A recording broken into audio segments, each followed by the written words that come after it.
Muy buenas tardes. Les doy a todos la muy cordial bienvenida a la Casa América, a la conferencia México con Madre, la verdadera historia de Malinche. Quiero saludar en primer lugar a Elisa Quejeiro, humanista, escritora, experta en comunicación mexicana, que nos ofrecerá hoy la conferencia, y a Beatriz Paredes Camuñas, presidenta de la Asociación Unidos por la Historia y que realmente está detrás de esta actividad.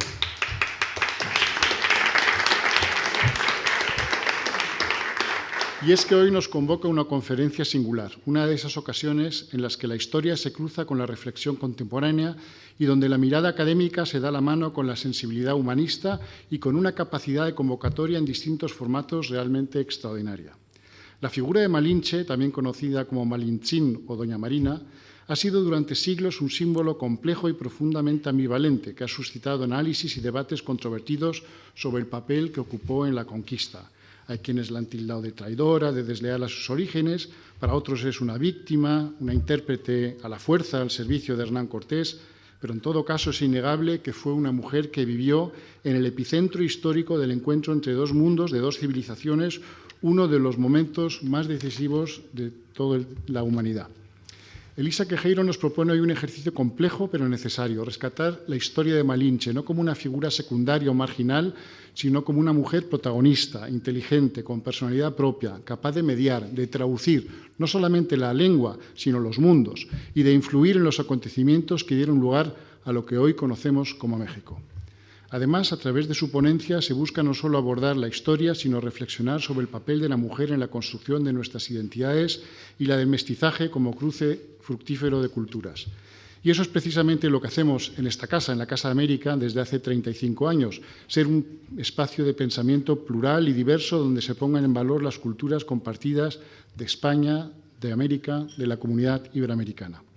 Elisa Quejeiro es una reconocida escritora, humanista y comunicóloga que además una narradora de vocación. Ha convertido a la historia en un vehículo de transformación cultural, combinando rigurosidad académica con una narrativa cercana, amena y profundamente humana. Formada en instituciones de gran prestigio como la Universidad Anáhuac, la Iberoamericana y la UNAM, ha llevado su palabra a algunos de los recintos culturales más emblemáticos de su país, el Palacio de Bellas Artes, el Castillo de Chapultepec, el Museo de Antropología, la Catedral Metropolitana. Su talento ha sido reconocido con distinciones tan relevantes como el Premio Nacional de la Mujer en el año 19 y, por ejemplo, el Honoris Causa Hispanoamericana otorgado este año. Agradezco una vez más a la Asociación Unidos por la Historia, querida Bea, por fomentar este diálogo y a Elisa Quejeiro por ofrecernos esta conferencia que estoy seguro vamos a disfrutar todos. Bienvenidos a Casa América y le paso la palabra a Bea. Muchas gracias.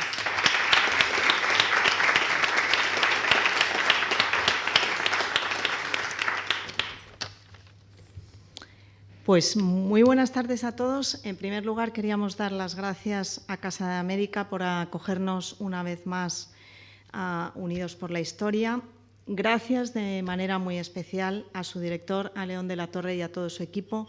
Y son unas gracias de verdad. Nosotros asaltamos a León y a su equipo en pleno agosto, que eso es, vamos, una sorpresa absoluta, cuando nos enteramos de que teníamos la posibilidad de organizar una pequeña actividad con Elisa, que venía a Europa a hacer una serie de conferencias y de cursos en París. Y, bueno, pues muchísimas gracias por vuestro apoyo y por vuestra hospitalidad.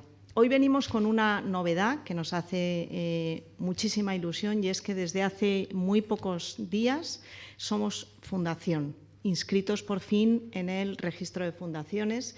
Eso, pues, para nosotros es un paso muy importante que refuerza nuestro compromiso en materias como la transparencia, la gobernanza y la responsabilidad. Para quienes no nos conozcan, Unidos por la Historia nació hace 5 años con el firme deseo de recuperar en un mundo cada vez más fragmentado y polarizado el terreno de lo común, para conocer y comprender cuáles son nuestras señas de identidad, qué nos define y, en definitiva, quiénes somos. En estos 5 años hemos hecho diversas actividades. Hemos hecho seminarios internacionales en la Fundación Rafael del Pino, el año pasado de la mano de la Fundación Carlos Slim en el Museo Sumaya, en el Museo Arqueológico Nacional. Aquí mismo el año pasado hicimos una conferencia estupenda con Zunzunegui. Y tenemos un podcast desde hace unos meses, desde hace 3-4 meses, que se llama Osos y Flamencos, Historias de la Diversidad Hispana, que la verdad es que hemos alcanzado la plusmarca. Llevamos más de 2,5 millones de visualizaciones en muy poquito tiempo y la verdad es que estamos muy contentos de ver cómo distintas maneras de divulgar y de comunicar más cercanas y más frescas pues tienen mucho éxito. En esta búsqueda de nuestra identidad hay un factor para nosotros que es esencial, que es comprender que sin nuestra vertiente hispanoamericana no estamos completos. Nuestra historia, nuestra cultura, nuestra identidad no se pueden entender sin América. Y ese es el espíritu de la conferencia que hoy hemos organizado aquí con Elisa. Para nosotros es un auténtico placer darle la bienvenida a Elisa Quejeiro, que es, ya lo ha contado León de maravilla, toda su trayectoria es espectacular. Elisa cuenta que nació para contar historias y conectar el pasado con el presente. Y además dice que lo que quiere es crear un puente y un espejo entre lo narrado y quien lo escucha. Es autora de un libro que, por cierto, el que lo quiera comprar, si tiene muchísima pericia podrá, porque hay muy pocos, pero al fondo no sé dónde está la vendedora de libros. Al fondo a la derecha se puede comprar al final de la conferencia. Antes, ya para acabar y para terminar, antes de darle la palabra a Elisa, querría pediros algo muy sencillo, que es que nos ayudéis, que forméis parte de Unidos por la Historia, porque para que este proyecto tenga sentido, solamente puede tenerlo si lo hacemos juntos. Muchísimas gracias.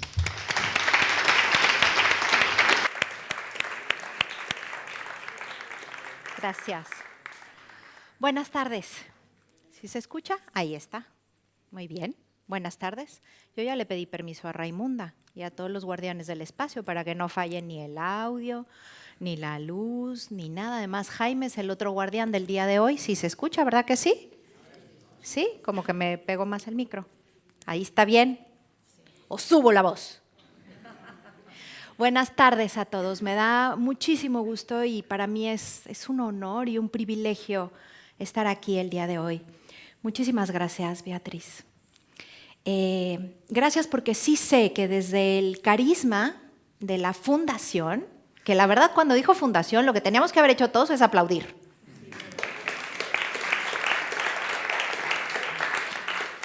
Gracias, Beatriz, porque desde el carisma de la fundación está esto, unirnos a través de la historia. Pero además, Raimunda 1, Raimunda 2, ¿ok? ¿Quién es Raimunda? Se los contamos al final. Lo hace con una calidez, con una calidad y un profesionalismo que de verdad es un acompañamiento único para hacer eventos y para poder hacer estas vinculaciones. Así que muchísimas gracias, Beatriz. Y la verdad, también al director de Casa de América, León de la Torre, al director también de programación, Moisés, porque es que sí era agosto. Es que nosotros en México regresamos, nos vamos en julio, regresamos en agosto, y aquí era agosto, y dijeron sí. Sí a la voz femenina, sí a la voz de historias que crecen, sí a la voz de una historia que lo que busca es realmente hacernos ese puente y ese espejo. En el mundo prehispánico, así empezaban los eventos importantes. No así, eran circulares, porque todos nos podíamos ver parejo. Y entonces eso hago en este momento, cerrando este círculo, para agradecer porque se empezaba abriendo el espacio, las direcciones, pidiéndole a los guardianes del espacio, a los de aquí y a los del más allá, que nos cuidaran para hablar bien. Y sobre todo dando las gracias, abriendo el corazón a dar las gracias a ustedes y a todos por estar aquí. Querida Rosy, Ana, amigos, mis sobrinos, la familia que se une para decir aquí estamos, por responder a un WhatsApp, a una llamada, a un correo, simplemente a estar aquí. Cuando damos las gracias, el corazón se empareja, se abre la vibración también. Y no solamente estoy aquí para dar una conferencia, sino al mismo tiempo lo empezamos a hacer juntos. Así es que así empezamos, como en el mundo prehispánico, dando las gracias. Y de pronto dices, bueno, ¿y qué hace aquí? Esta rubia, que nosotros decimos güera, bajita, mexicana, con apellido de gallega. Pues es que soy solamente uno de los reflejos más de lo que somos nosotros, los hispanos. Y estoy aquí también para regresarle la voz a una mujer que no se pudo defender, que no pudo contar su historia y que tampoco pudo cuidar su dignidad. Y lo más grave, no se recuperó su legado. Hasta este tiempo y hasta este momento, sí. Malinche, le dijeron los españoles en ese momento porque no podían decir tzin, Malintzin. Tzin es un vocablo que quiere decir mujer llena de honra y se lo dieron los indígenas en su tiempo. Malintzin. Y ella se dijo a sí mismo Malina, porque la R no se podía pronunciar en el náhuatl. Entonces ella se presentaba algo así, yo soy Malina. Y de ahí le dijeron Malintzin, venía de Doña Marina. El primer nombre que tenemos de ella es Doña Marina, es un nombre cristiano. Y todos estos nombres lo que reflejan es honra, pero fuimos nosotros, los mexicanos. Quitamos a los que se nos olvidó, a los que nos fue más, nos fue en un momento más fácil encontrar un chivo expiatorio para deshacernos de su historia y dejarla de contar. Miren, nos quedamos, yo me voy a mover porque estamos en círculo. Nos quedamos con la madre espiritual, la que es de todos también, la Guadalupe que se acaba de desmontar en el Prado, pero que se lleva en el corazón y en las casas de la gente. Pero nos faltó la de carne y hueso, la que se vincula con el maíz y con la tierra, la que suda, la que sangra cuando da luz. Se nos olvidó la madre de carne y hueso. ¿Y para qué narrarla? ¿Para qué narrarla hoy aquí y en el mundo entero? ¿De qué nos sirve? Vamos, aquí estoy. ¿A dónde vamos con esta narración? ¿Saben qué? Cuando tenemos la valentía de mirarnos con la misma honestidad, no te preocupes, Jaime, y si no, entramos al quite con el de mano. ¿Saben cómo se llama esto? También tiene un nombre en el mundo prehispánico. Después de esto, ¿aquí también usan la ley de Murphy? Sí. Bueno, después de que les cuente la verdadera ley de Murphy, no se les va a olvidar nunca, porque se llama coyote sagrado. El coyote sagrado era ese que trataba a los sacerdotes de sacarlos de su centro. Estaban, digamos, danzándole a la luna o al sol y estaban en ayuno y les mostraban un mango o agua. Te quiere distraer. Es cuando dentro de un temazcal llora el niño afuera. O es cuando estamos aquí todos dispuestos y se empieza a sentir raro el audio. Pero yo no me voy a salir de donde vengo, ni ustedes tampoco. Coyote sagrado. La próxima vez veré coyote sagrado. Y el coyote lo único que quiere que le digamos es a la coyote, a lo tuyo. Y a coyote, déjame dar la conferencia. Así, en lo que llega Jaime sufriendo, porque ¿cuántas veces lo probamos, Jaime? Pero no se va a mezclar un sonido con el otro. Ahí está. Bueno, entonces, cuando tenemos la honestidad, más bien la valentía de mirarnos con honestidad y contarnos la historia que es, desde una adultez distinta, entonces se abren las posibilidades. Y tal parece que la historia suele esperar un mejor tiempo, uno más noble para contarnos otras verdades. Es ese momento que se asoma cuando estamos listos para escuchar esa verdad, una nueva de la misma historia. Y la pregunta es, ¿lo estamos? ¿Ya estamos listos? Les voy a platicar de dónde viene el mito. ¿Cómo empezó? Ciudad de México, 1861, es septiembre, como ahora. Y es la Alameda Central, vaya, que todo sucedía ahí. La Alameda Central es el parque más antiguo de América. Lo fundó de Velasco, el virrey de Velasco, a finales del siglo XVII. Y en ese mismo espacio, que pintó también Diego Rivera en Sueño… Diego Rivera le ponía unos nombres a sus cuadros, ¿sí o no, Ana? A ver, es… Sueño de una tarde dominical en la Alameda Central. O sea, Diego Rivera está hablando de qué sucedía en la Alameda Central y son 400 años de historia, 500 los que pinta en este enorme mural. Pero ¿quién está ahí en ese momento? Bueno, está el famoso Ignacio Ramírez el Nigromante. Era político, era sociólogo, era historiador, era uno de los hombres de pensamiento liberal más importantes de ese momento. Les recuerdo, 1861, y está dando, ¿qué día? 16 de septiembre, pero de ese año, su discurso a la nación. No son unos centenares, fácil, llegaban a varios y miles también, porque estábamos recordando el aniversario de la independencia. Y él lo dijo así. Me voy a bajar un poquito porque me da la luz. Es uno de los misterios de la fatalidad que todas las naciones le deban su pérdida y su baldón a una mujer y a otra mujer su salvación y su gloria. En todas partes se reproduce el mito de Eva y María.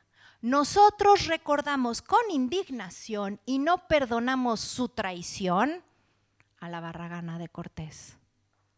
Barragana. ¿Qué sentimos nada más de escuchar el término Barragana? Miren, la Real Academia, de una manera muy objetiva, te dice mujer que tiene una relación íntima con otro hombre como si fuera esposa, pero que no está casada. Pero nosotros sabemos, y no importa que además también en las 7 partidas de Alfonso X viene hasta regulada la barraganía. Pero nosotros sabemos que las palabras significan más por su energía que por su definición. Y Barragana tenía toda esa intención de decir la traidora, pero no solamente la traidora, la que pierde sus instintos para entregarse a alguien más porque es una barragana. Es aquella que es vulgar y que rompe con el tejido social y que además pudre lo extravecido porque es una barragana. Y así es como le llamó en ese momento el nigromante con toda la fuerza. Lo curioso es que el nigromante era el liberal de los liberales.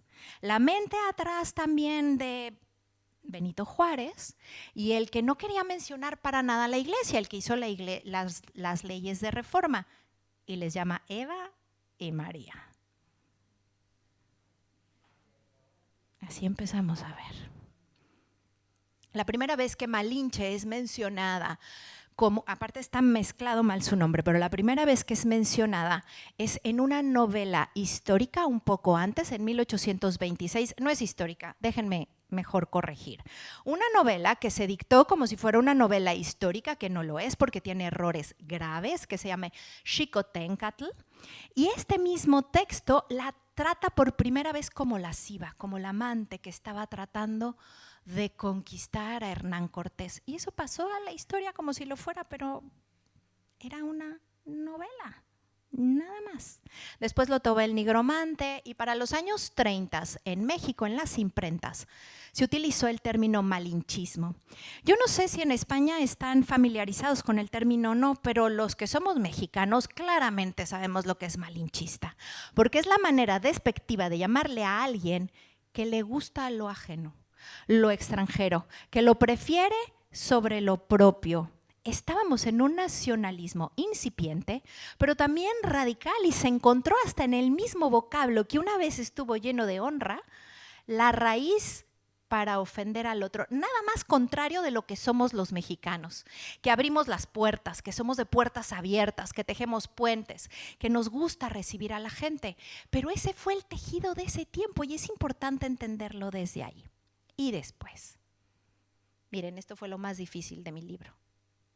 ¿Cómo me iba a atrever a hablar mal de Octavio Paz?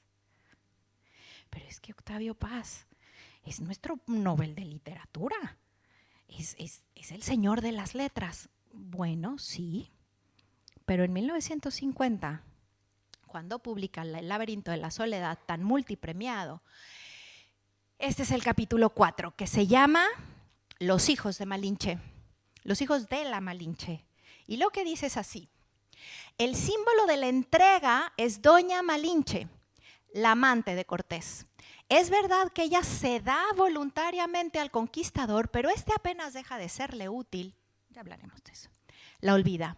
Doña Marina se ha convertido en una figura que representa a las indias fascinadas, violadas o seducidas, y lo pone en el mismo nivel.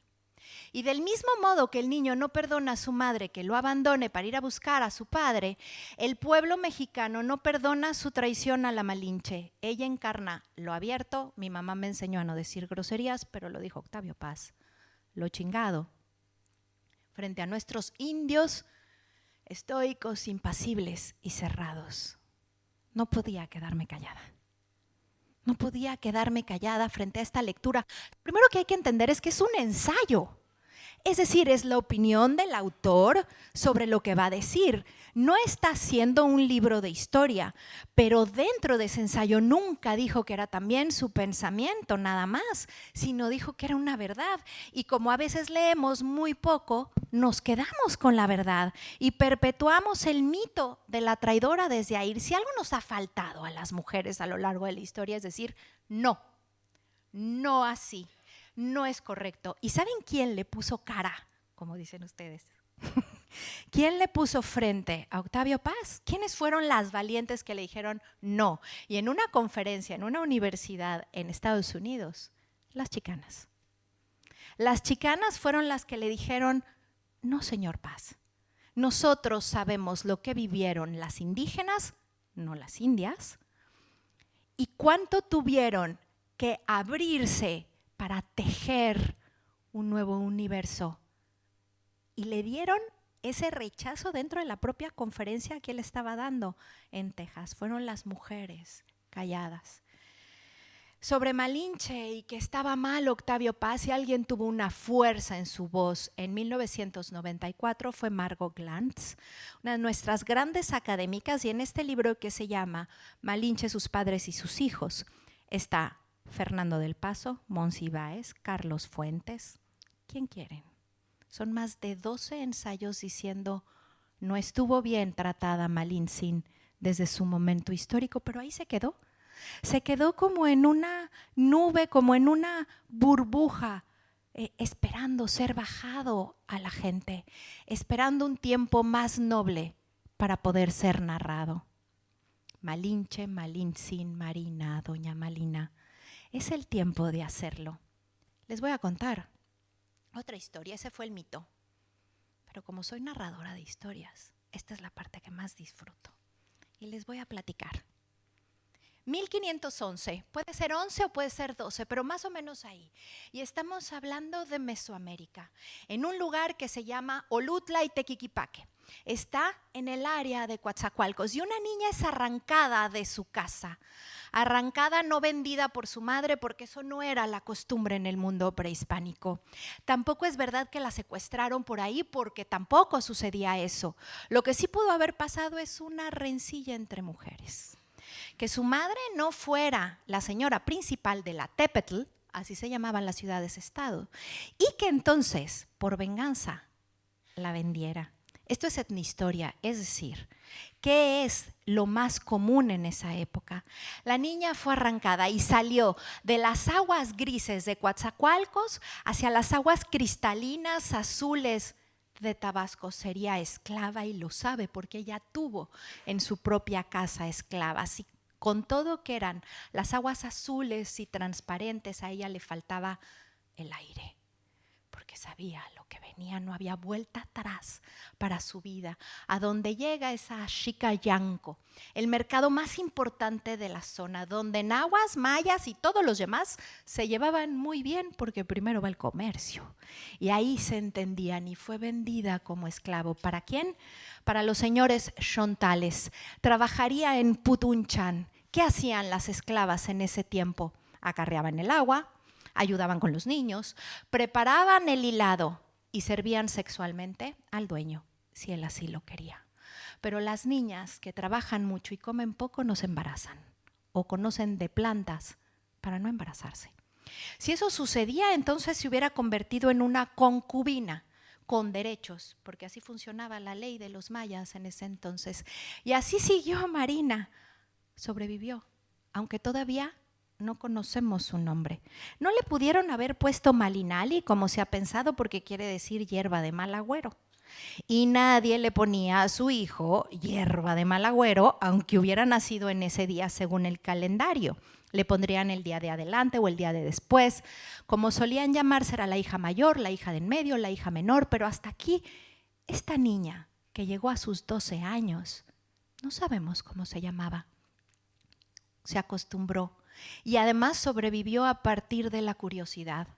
Ella ya hablaba náhuatl y popoluca y aprendió el maya xontal y el maya yucateco, era políglota.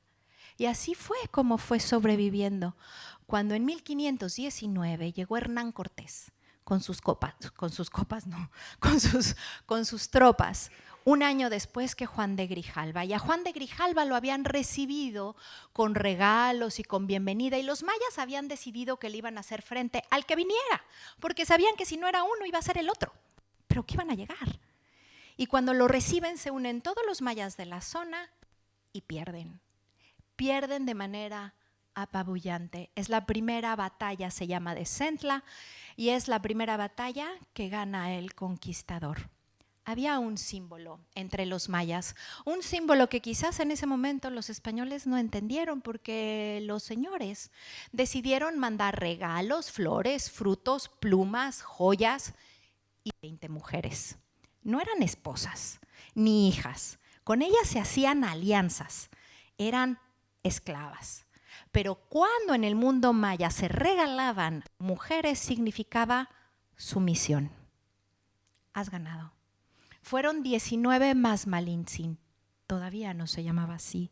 19 más esta niña de la que les estoy contando su historia. Muchas veces me dicen, oye Elisa, ¿y cómo podemos saber? ¿Era bella? ¿Qué es bello y en qué momento lo podemos definir? Lo que es cierto es que no tenía el cráneo deformado, porque ella venía de Coatzacoalcos. Los mayas se deformaban el cráneo desde niños, aunque fueran esclavos. Y Cortés decide dársela a Portocarrero, que era el mejor de sus capitanes, pero no porque fuera el más hábil, sino porque era el único que tenía linaje noble. Y Cortés es un capitán de luz y de sombra, y él sabe muy bien a quién guardarle y hacerle los favores. Entonces sabemos que de las 20, Malintzin estaría más fuerte, porque de niña vivió en una casa noble. Si no, jamás hubiera podido saber todos estos lenguas, y además no hubiera podido plantarse frente a los señores tlaxcaltecas, cholultecas, y mucho menos frente a Moctezuma. Entonces venía de una casa noble, bien alimentada, fuerte y con un físico distinto que las otras 19 mujeres. Se levantaron las velas. Nunca había surcado el mar, ni siquiera ninguno de los indígenas, porque lo hacían pegados a la bahía. Se levantaron las velas, se metieron a esos venados sin cuernos, que eran los caballos, y a esos otros perros gigantes. Y las mujeres, ¿qué harían? Lo mismo, echar tortillas, servir sexualmente también, si se les pedía. Y llegaron entonces a San Juan de Ulúa. Era Domingo de Ramos, día de buena suerte para los españoles, cuando se asomaron las tropas, los mensajeros de Moctezuma. Empezaron las pleitesías. Han estado cerquita de los mexicanos, si ven que decimos tu casa es mi casa, su seguro servidor, pase usted por aquí. Todo eso viene del náhuatl formal, porque todo se hablaba al revés. Tú, mi señor, significaba aquí mando yo. O sea que, como bien decías, León, ella no solo traduce, ella interpreta, porque había que hacer entender dos mundos. Pero en ese momento ella está atrás, como una más, como una esclava más. Se bajan los mensajeros de Moctezuma, Cortés se sienta, se para su traductor, Jerónimo de Aguilar, que acaba de pagar una fortuna para liberarlo. Era un fraile que estaba en una de las zonas mayas, y él lo acaba de liberar para que sea su traductor. Hablan los mensajeros de Moctezuma y Jerónimo guarda silencio. Todo se tensa. Jerónimo se pone blanco y Cortés se pone negro, porque no le entiende, no puede traducirles, él habla maya. Y entonces, miren, hay diferentes momentos de la historia que digo, ay, yo quiero estar ahí, quiero una máquina del tiempo, pero este es uno. Pero me encantaría estar dentro de esta ya Marina, como la habían bautizado, porque ella lo que vio es que había un problema. Y ella desde sus 12 años lo que hacía era servir. Y tomó la decisión no de quedarse atrás. Ella dio un paso al frente y tradujo del náhuatl al maya y del maya al castellano, Jerónimo de Aguilar. Me imagino perfectamente a Hernán Cortés, que ya ni vio a los mensajeros de Moctezuma, no le quitó el ojo a esta mujer. Y después le ofreció que fuera su faraonte, su secretaria, su libertad. De veras, esta pregunta es más para mis paisanos y mis paisanas, de veras mexicanos. ¿Nos vamos a creer que ella estaba lista para decirle, ay no, aquí a mí déjame de esclava? Yo aquí me quedo y es más, si quieres, pues en el siguiente pueblo, en el siguiente Atépetl, que me sacrifiquen. Lo único que hizo Marina fue bajar la mirada y asentar. Había cambiado de trabajo y de dueño, de chamba, como decimos nosotros. Es increíble porque después de esto la empezamos a ver pintada en las tiras de Tlaxcala y es precioso empezar a ver la iconografía con la que se ve. Se le ven sandalias, se le ve también un ropaje específico, porque ¿saben qué hizo? Pidió inmediatamente que le trajeran unos huipiles específicos, con un grecaje especial, adornos, aretes y sandalias. Y no me lo tomen a mal, pero los primeros historiadores, es decir, que eran hombres españoles y católicos, pues no entendieron nada de lo que significaba esto. Y después los mexicanos tampoco. Lo tomaron así como, ya tenía nuevo amante, entonces cambió de outfit. Tenía nueva pareja y entonces ya se puso más guapa. No, ella estaba desnuda antes de este momento y ella sabía que podía llevar la voz con los señores tlaxcaltecas, cholultecas y con los aztecas, pero no como esclava. Tenía que parecer lo que quería hacer. Y con esa dignidad empieza su nuevo trabajo. Es una verdadera ministra de Relaciones Exteriores. Es nuestra primera ministra de Relaciones Exteriores porque va entendiendo y pronto habla el castellano. Eso es lo que nos estamos perdiendo. ¿Qué se vivía realmente en ese entonces? A ver si nos vamos contando la verdad. Miren, Jerónimo de Aguilar es el que, junto con los indígenas que ya estaban en la escuela de Tlatelolco, recopila toda nuestra historia, 30 años, y entrevista a los ancianos que fueron niños cuando cayó Tenochtitlán. ¿Saben qué palabra repiten más que ninguna otra? Topastli. Topastli quiere decir metal. Los españoles, en ese momento y en la conquista, la ganaron por su tecnología de guerra, sí, por su manejo del metal que no se conocía, pero por los cientos de miles de indígenas que ya no podían con la opresión de los aztecas. La conquista la hacen los indígenas con Cortés en esa alianza. Y es que Malinche no fue cuchillo, Malinche fue un puente. Fue un puente para poder traducir a los unos y a los otros. Y Cortés se dio cuenta de lo que estaba pasando. Y ella fue explicando a unos y a otros, y fueron los propios indígenas los que deciden que es lo mejor, porque ya no pueden con ese pueblo que desde 1325 tenía el llamado de Dios Huitzilopochtli para conquistar y cobrar tributo, entre ellos vidas de niños, de mujeres y de esclavos. Eso es lo que entendió Hernán Cortés gracias a esa voz que fue puente, que no fue cuchillo. Y así la vamos viendo en los distintos códices plantada. Somos nosotros la herencia de México y de todos sus tiempos. No podemos señalar a Octavio Paz Solo ni al nigromante. Somos la herencia de lo que se estaba cocinando en ese momento, la herencia desde los primeros mestizos y criollos que lo que querían eran tratarse de entender a sí mismos, y lo hicieron con arte, con un barroco divino, con Sor Juana y Sigüenza y Góngora y Guerrero y Torres, y también con leyendas. Ahí se cocinó la leyenda de los indígenas estoicos, de los vencidos y los vencedores. El problema de quedarnos ahí es que quien se siente vencido y quien se siente víctima, tarde o temprano se convierte en victimario. Eso es lo que nos estamos perdiendo, la altura de un legado. Les voy a poner un video que salió en julio de este año, porque sí hay un tiempo que va evolucionando, porque hoy es 16 de septiembre y hay una mexicana con apellido de gallega contándoles esta historia. Y esto fue lo que salió, para sorpresa mía, ese 4 de julio. ¿Qué libro está leyendo, Presidenta? Estoy leyendo un libro, porque vamos a hablar de eso, de una autora muy conocida, se llama Una patria con madre, y habla de la Malintzin. Muy interesante, y vamos a hablar de eso este año porque es el año de la mujer indígena.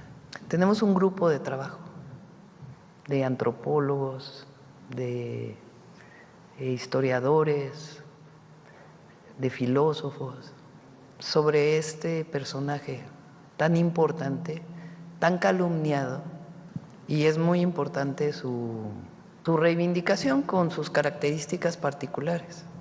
Vamos a empezar a hablar de Malintzin. Entonces, por eso estoy leyendo este libro.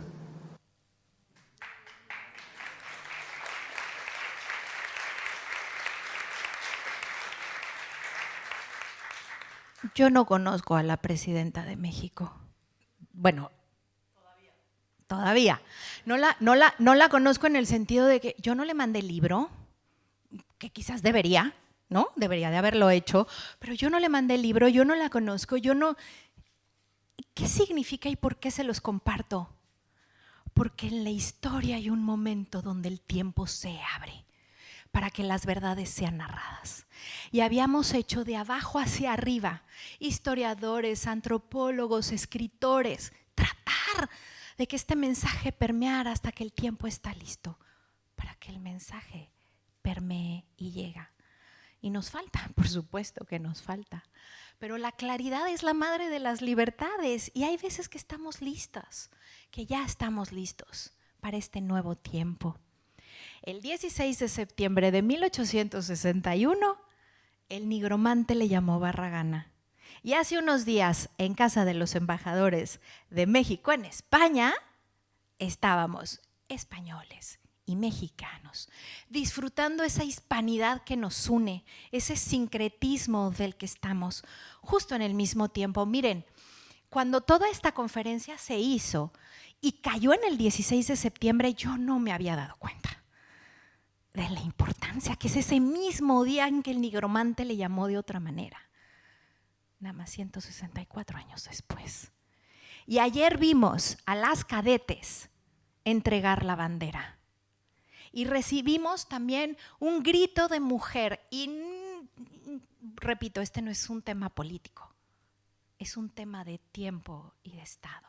Y se mencionó por primera vez a doña Josefa, a Leona Vicario, y también a Gertrudis Bocanegra, y por supuesto a Manuela Molina, la capitana. Y más allá de que podemos buscar es que fue una estrategia y una estrategia política, es que sí sabemos todo lo que tuvo que pasar para que esto ocurra. ¿Por qué no podemos ver una cosa y no la otra? Y más allá del tema político, veamos todo lo que ha sucedido, porque el femenino que nos estábamos perdiendo es este femenino que tiene una intuición y una fuerza. Es un femenino que está en hombres y en mujeres, no tiene que ver nada más con nosotras las mujeres, es la que trabaja y está al servicio, es la paciencia, es la precisión, es la aceptación, es la renuncia y al mismo tiempo la lucha y el conocimiento por trascender. Eso es lo que nos venimos perdiendo. Esta imagen es de hace muy poco, es de una artista, de una ilustradora, y me encanta porque por primera vez la vemos como terminó. Jamás se quitó el huipil, pero se colgó la cruz. Y ese es el mestizaje del que tenemos que sentirnos orgullosos, porque de pronto hablamos de nuestro mestizaje con mucho orgullo, pero a la mera hora no.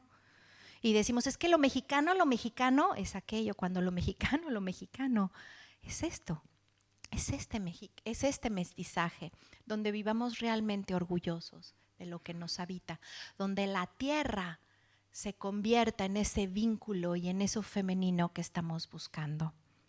Estoy llegando al final y les voy a contar una más de Malinche. Ya terminó la conquista y ella vive en Coyoacán. Tiene un hijo chiquito, se llama Martín. Martín Cortés. No tiene ni 2 añitos. Cuando llega a visitarla Hernán Cortés. Y le empieza a contar que tiene muchísimos problemas con Cristóbal de Olid porque ya se levantó en las Sigüeras. Y Malinche sabe que no le está pidiendo terapia, ¿verdad? Sino que le está diciendo, te necesito. Entonces guarda silencio por un tiempo y le dice, ¿quieres que vaya contigo? El viaje significaría unos 2 años. Martín estaba chiquito y era muy peligroso. Y entonces Malinche le dice, sí voy, pero quiero 2 cosas. Me quiero casar con quien yo decida y con quien tú elijas como el mejor de los capitanes, porque ya entendí que de concubina aquí, en cualquier momento yo pierdo cualquier derecho. Y quiero 2 Atepetls, 2 ciudades-estado. Cortés se queda callado porque sabe que además todo lo que le está pidiendo es digno. Quiero Olutla y Tequiquipaque. Cortés debe haber dicho, pero ¿tú por qué quieres eso que está lejos y es pobre? Olutla y Tequiquipaque es de donde fue arrancada para ser esclava.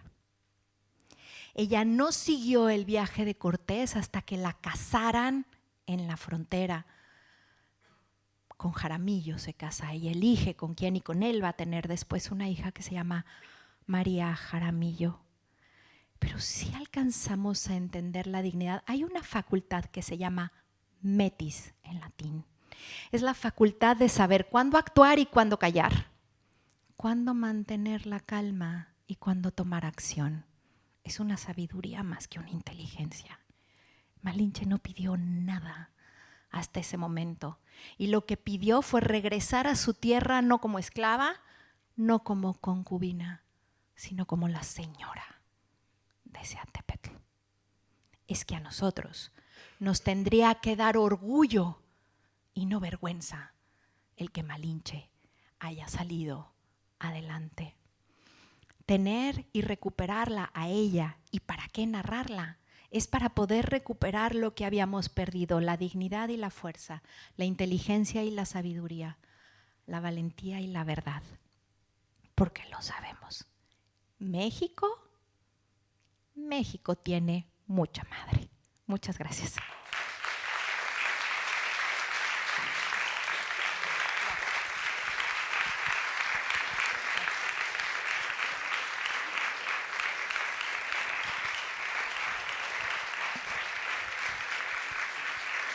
¿Hacemos preguntas? Como tú me digas. Como tú me digas. Ah, los libros sí. También acercarse o algo, sí, como tú decidas. No, yo no.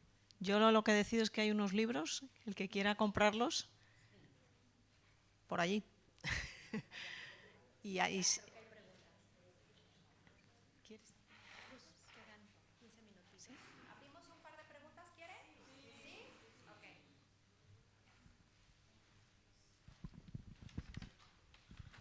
Hola Elisa, muchas felicidades y impresionante tu descripción, ese relato con tanto entusiasmo y con tanta profundidad, porque finalmente es muy pobre el conocimiento que hay alrededor de Malinche, ¿no?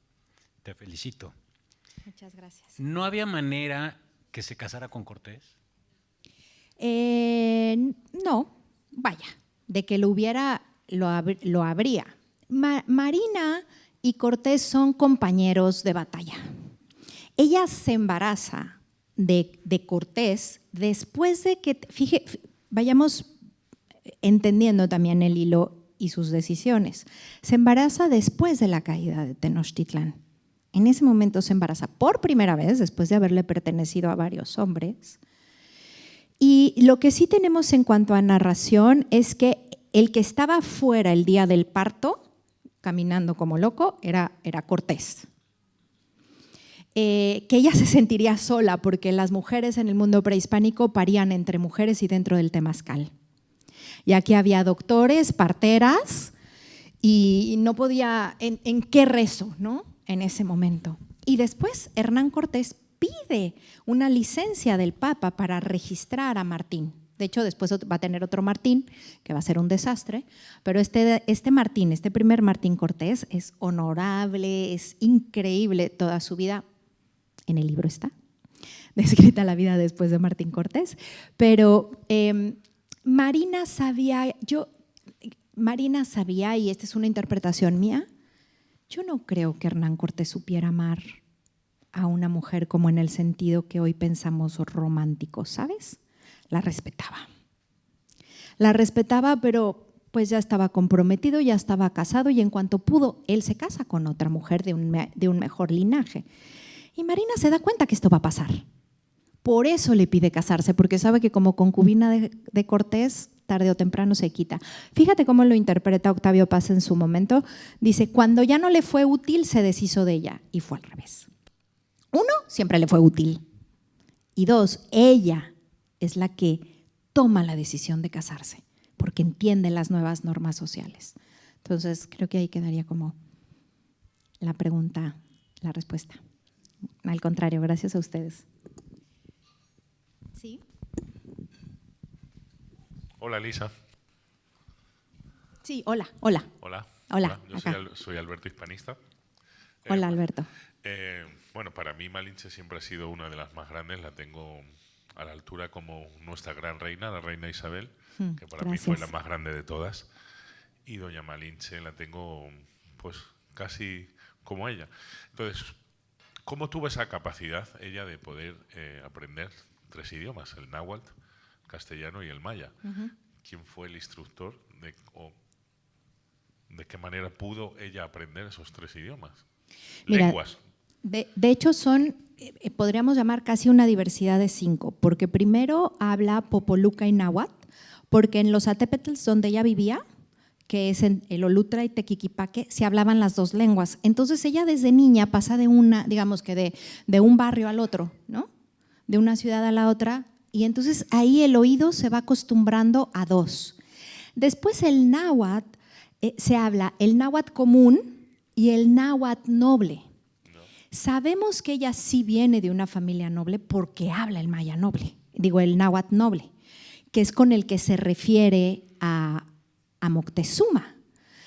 Claro que estaba un poco oxidado, o sea, pues desde los 12 años ya no lo hablaba, ¿no? Y ella más o menos como a los 20, 21 va a estar llegando con Moctezuma, pero habla el náhuatl normal, digamos, el de la gente y el noble. Y luego del maya aprende maya xontal y maya yucateco. El yucateco lo hablaban, digamos, entre la gente de servicio y el xontal era el que hablaban los señores mayas. Entonces, ella tiene esa facultad de las lenguas, seguramente al escuchar doble de niña, y después Jerónimo de Aguilar rápidamente le dijeron, te conviertes en maestro de castellano, ¿verdad? Y entonces fue quien le fue enseñando, pero te estoy hablando que en menos de un año ya lo hablaba. Entonces era de unos dones brutales. Impresionante. De hecho, alguien que nunca se olvidó de ella son las traductoras de México. Es su patrona, ¿no? Es la patrona de las traductoras, de todas las traductoras de México. Muy bien, muchísimas gracias. Es que la tengo en un altar como a nuestra gran reina Isabel de Castilla, a Malinche. Gracias por venir, Alberto. Muchas gracias. Sí, y acá también hay otra.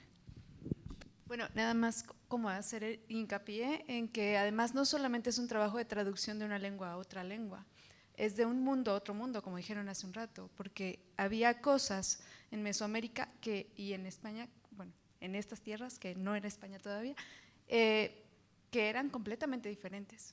Cómo hablar de un sacerdote, cómo hablar de un Dios, cómo hablar de la Virgen, cómo hablar de Jesús, cómo hablar del metal, ¿no? Cómo hablar de cosas que ahí no se conocían y al revés.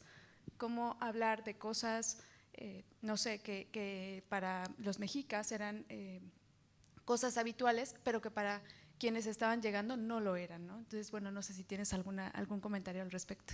No, es exactamente lo que estás comentando, no es una traducción, es una interpretación, y en muchas ocasiones es una interpretación que evitó desastres, porque sabía que como lo estaba diciendo Hernán Cortés iba a ocasionar, y como lo estaba contestando Moctezuma también, entonces sabemos que hizo esa labor tan difícil que se hacen los embajadores.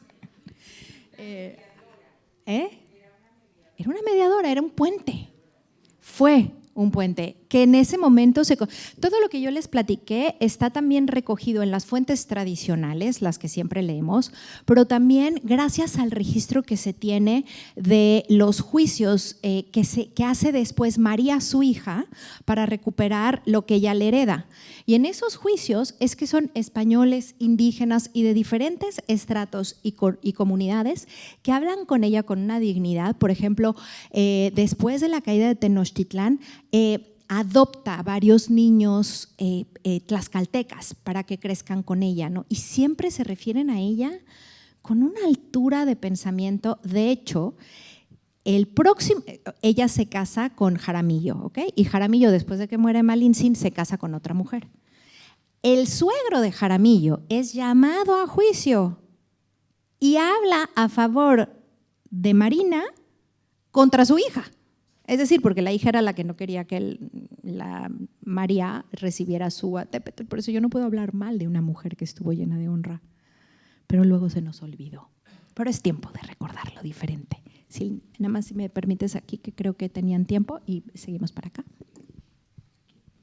Y me dicen cómo damos para hacer. Sí, enhorabuena, porque me ha ayudado a completar mi lista de honores de la Malinche. Gracias. A la que añado solo algunos conceptos terminológicos. Empecemos por el final. Una mujer, compare lo que sucede con Malinche con el Renacimiento europeo de ese momento. Compárelo, por ejemplo, con Lucrecia Borgia. Y verá qué maravilla resulta al final a favor de la Malinche. Primero, es una mujer que termina pasa de esclava a ser la mujer del gobernador. Es decir, es la primera dama de la historia jerárquica de México. Aparte de ser una excelente ministra de Asuntos Exteriores, como ha dicho, que eso no estaba en mi lista, pero que lo acepto por completo. Segunda cosa, terminología. El hijo no fue un bastardo. Fue inmediatamente bautizado.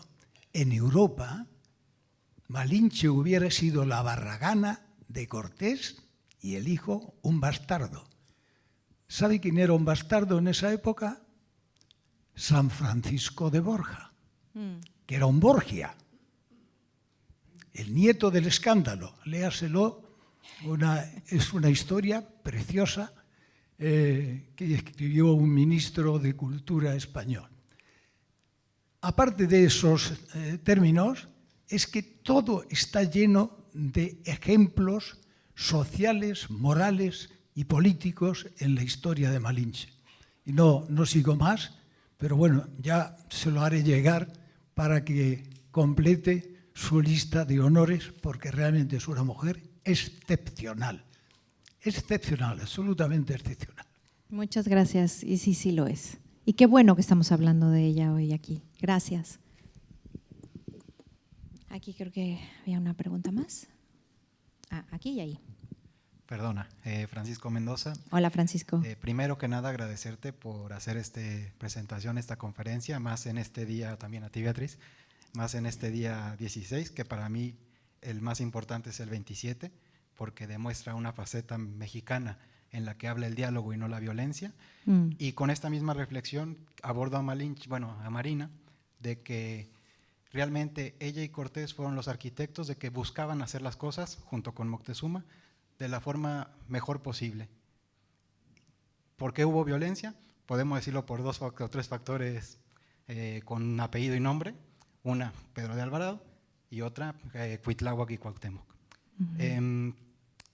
Ahorita con lo que comentó también el otro caballero, yo me imagino, para mí, yo digo que Martín Cortés Malintzin fue el hijo del verdadero amor de Cortés. El que por qué nos terminó esa historia en esa familia unida, yo creo que porque ambos se dieron cuenta de que formaban parte de algo más grande que de ellos mismos. Y esto porque, como tú dijiste al principio, que tú te imaginas en ese momento en el que Marina se levanta y dice, yo entiendo. Para mí, yo me imagino y me transporto como si fuera Cortés presentándose, que asimiló todo lo que le enseñó Marina, estando a punto de tener audiencia con Carlos V y vistiéndose como guerrero, casi como guerrero águila, para dar esa impresión y presentarse con esos nuevos códigos como Gran Tlatoani y decirle, para presentarse y defender ese sueño que para él era la Nueva España, y que ambos hicieron ese sacrificio de decir, pues bueno, es que no nos pertenecemos realmente a nosotros mismos, ahí sí, no tema político como otras personas, ahí sí no nos pertenecemos a nosotros mismos, pertenecemos a esto nuevo que estamos creando y a este nuevo sueño que en su momento y durante 300 años fue la Nueva España, que fue un momento muy brillante, y te agradezco porque como mexicano yo creo que nos hacen falta más, mucha madre y no tantas mentadas de madre. Gracias. Muy bien. Oye, voy a sumar un dato que casi nadie sabe. El año pasado estuve estudiando otras partes nuevas de Centro Histórico y entre ellas el archivo de la catedral, su biblioteca. ¿Y por qué no? Tienen una carta de Hernán Cortés al rey pidiéndole que no destruya Tenochtitlán, que no se destruya para que se guarde como motivo de las antigüedades, ¿no? Como ejemplo de las antigüedades. Sabemos que no sucedió entre que las cartas, pero no lo contamos, no lo narramos. Y ahí está, en el archivo de catedral. Pero bueno, nada más como para agregarlo un poco más. Dime. Bueno, Elisa, te felicito. Yo soy fan tuya, te sigo en Instagram, tus podcasts. Por supuesto que ya leí tu libro desde que salió. Muchas gracias. No quiero decirles, pero corran a comprarlo porque es único el libro. Esa parte interactiva que tienes me fascinó, el hecho de que leas y luego el QR y todo, ya lo verán cuando lo lean. Pero te quería hacer una pregunta. Este libro yo lo leí junto con el de la otra Isabel, que habla de la hija que tiene Isabel, hija de Moctezuma, también con Hernán Cortés, que es Isabel. ¿Quién es más grande, Martín o Isabel? No, Martín. Martín es primero. Martín es primero, sí. Estaría súper interesante que un día tú y Laura Martínez Belli hagan un lazo, ¿no?, de un libro con el otro, porque pues es el mismo tiempo de la historia. ¿Cómo ves eso? Pues estaría divino, y aquí está Beatriz de Unidos por la Historia, que si alguien puede lograr esas vinculaciones y esas maneras de una manera profesional, pero sería bueno, yo al servicio, ya lo saben. Bueno, ahí me invitan. Claro, muchas gracias. ¿Estamos bien? Dejas? ¿Sí? ¿Listo? Ana. Mira, una pregunta. En la historia de España siempre se le ha llamado Doña Marina y parece que es algo mucho más respetuoso, con mucho más… ¿Tú crees que esto es cierto o sabes que siempre dicen, bueno, los españoles sí tuvimos mucha admiración por Doña Marina? Sí, mira, el primero que la nombra Doña Marina, donde lo vemos, es Bernal Díaz del Castillo. Bernal Díaz del Castillo… En los enconchados también. Exacto. Siempre es Doña Marina. Doña Marina y Bernal, yo creo que estaba como secretamente enamorado, porque habla de Marina con una honra, y además todavía dice que aparte era divertida y que bromeaba sobre todo con los soldados españoles, que nunca con los indígenas, ¿no? Pero él te describe un poco más su carácter. Y los españoles, miren, que los indígenas le pusieran Malintzin no es extrañarse por lo que hizo, porque llegaba como señora, se plantaba como señora y transmitía como señora y sabían que era la que traía la voz. Todos sabemos, o bueno, se sabe, que llega un momento que a Cortés le llaman Malinche. O sea, él toma el nombre de ella hacia el mundo indígena. Era más difícil que los españoles le pudieran llamar doña a esta mujer indígena que había sido esclava, cuando las doñas tenían como ese linaje. Por eso también creemos que Bernat Díaz del Castillo construye todo esto de que ella iba a ser la heredera, pero a la mera hora no, pero entonces la mamá la vendió, y que lo que está tratando de hacer es defender esa honra que ya le venía del linaje, pero en realidad es una doña que se lo gana. A la Madrid. No te preocupes. Se lo gana, linda. El doña se lo gana. Y sí está en las fuentes, también en Gomara, López de Gomara.